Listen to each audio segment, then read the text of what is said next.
Čia gražiai aerodrome. Skrydis po skrydžio.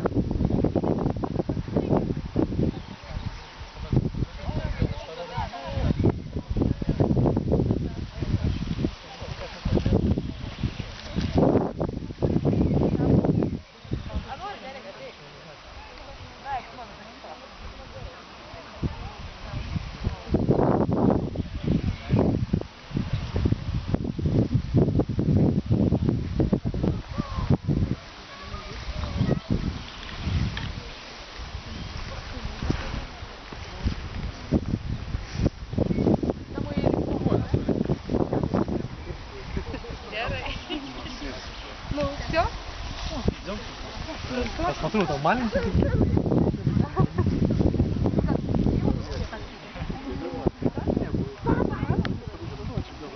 Папа, ты видел, как я... Папа!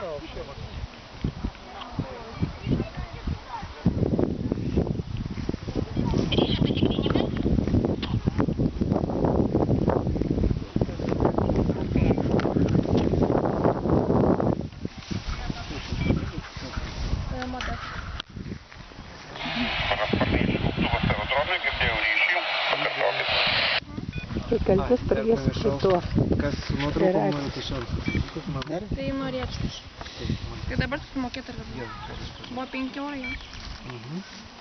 O 8 numeris jau išėjo.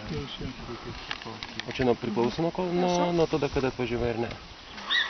Nuo to, kada atvažiavot, Tau informacija, Rasa nori paskrist, ar jinai turi raciją, ar jai reikia.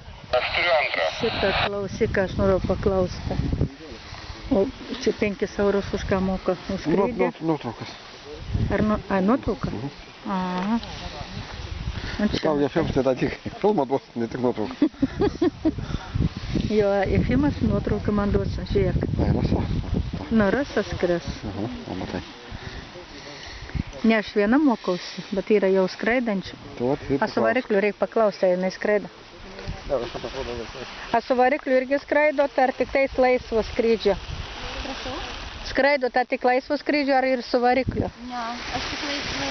Tik laisvai? Tik laisvai, labai mažai. Kodėl mažai? Nu jau ne, variklio aš nepakelčiau. Ne, tai variklis ne, bet... Nu, varikliu ir aš nelabai pakelu, bet su traiku. A, tai jūs mokinatės? Taip. Sakė man, pagarba. Aš mokausi. Kaip sekasi? Nu, dar pradžia. Neblogai. Bet jau kilot į orą? Ne, Savarankiškai ne dar. savarankiškai tik ant kalniuko. Ant Skaudvilės. Tai va, šiandien galvoju pakilti, pabandyti truputį su keltuvu gal. Nelabai noris, kad būtų žmonių, žinai, kaip sakant, apsigėdinti pirmam kartui.